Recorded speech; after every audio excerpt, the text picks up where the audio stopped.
तो देख पिलाମାନେ ତମର ମାଧ୍ୟମିକ ଶିକ୍ଷା ପରିଷଦ ତରଫରୁ ତମର ବାର୍ଷିକ ହାଇସ୍କୁଲ ସାର୍ଟିଫିକେଟ ପରୀକ୍ଷା 2025 ପାଇଁ ନୋଟିସ ଆସିଯାଇଛି।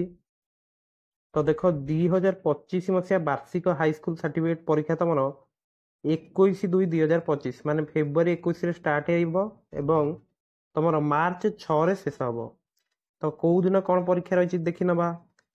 ତମର 21 ତାରିଖରେ ଅଛି ପ୍ରଥମ ଭାଷା ପରୀକ୍ଷା, 24 ତାରିଖରେ ଅଛି ଦ୍ୱିତୀୟ ଭାଷା ପରୀକ୍ଷା। ଓକେ, ନେକ୍ସଟ ତମ ଦେଖ 27 ତାରିଖରେ ତମର ଗଣିତ ଏକ୍ଜାମ ରହିଛି। ନେକ୍ସଟ ତମର ଫେବୃଆରୀ ହେଉଛି କ'ଣ 28 ଦିନ ହେଲା, ତାହେଲେ 1 ତାରିଖରେ ତମର ବିଜ୍ଞାନ ଏକ୍ଜାମ ରହିଛି। ମାନେ ଗଣିତ ଆଉ ବିଜ୍ଞାନ ଭିତରେ ତମର ଗୋଟିଏ ଦିନ ଗ୍ୟାପ୍ ତମକୁ ଦିଆଯାଇଛି। ସେହିପରି 3 ତାରିଖରେ ତମର ସାମାଜିକ ବିଜ୍ଞାନ ଏକ୍ଜାମ ରହିଛି ଏବଂ ଶେଷ ଦିନ ଅର୍ଥାତ୍ ତମର ମାର୍ଚ୍ଚ 6 ତାରିଖରେ ତମର ତୃତୀୟ ଭାଷା ଏକ୍ଜାମ ରହୁଛି। ଏବଂ ସବୁ ଏକ୍ଜାମ ଦେଖିବ ତମର 9ଟା ବେଳେ ପରୀକ୍ଷା ଷ୍ଟାର୍ଟ ହେବ ଏବଂ 11:30ରେ ଶେଷ ହେବ। ଓକେ, ମାନେ ଅବଜେକ୍ଟିଭ ପାଇଁ ତମକୁ ଘଣ୍ଟାଟି ଦିଆଯାଇଛି। ଏଠି ଦେଖ ଅବଜେକ୍ଟିଭ MCQ ପ୍ରଶ୍ନର ଉତ୍ତର ତମେ OMR ସିଟ୍ରେ ଦେବ ଏବଂ ସବଜେକ୍ଟିଭ ପାଇଁ ତମକୁ ତ ଉତ୍ତର ଖାତା ଦିଆଯିବ, ଏଗୁଡ଼ିକ ତମେ ଜାଣିଥିବ।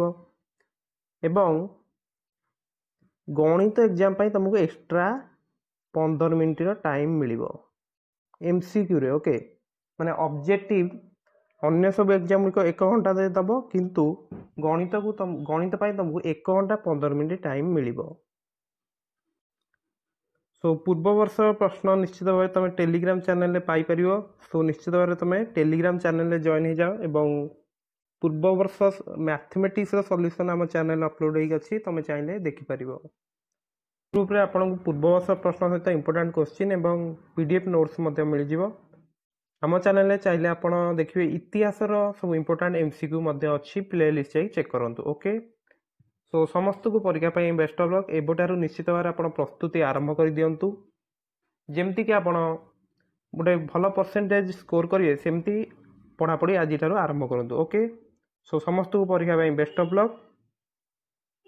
ଭିଡ଼ିଓଟିକୁ ନିଜ ସାଙ୍ଗସାଥିମାନଙ୍କ ସହିତ ସେୟାର କରିବାକୁ ଭୁଲିବେନି। Thank you. ନୋଟିସଟି ଆପଣଙ୍କୁ ଟେଲିଗ୍ରାମ ଚ୍ୟାନେଲରେ ମିଳିଯିବ, ନିଶ୍ଚିତ ଯାଇ ଚେକ୍ କରନ୍ତୁ। ଓକେ।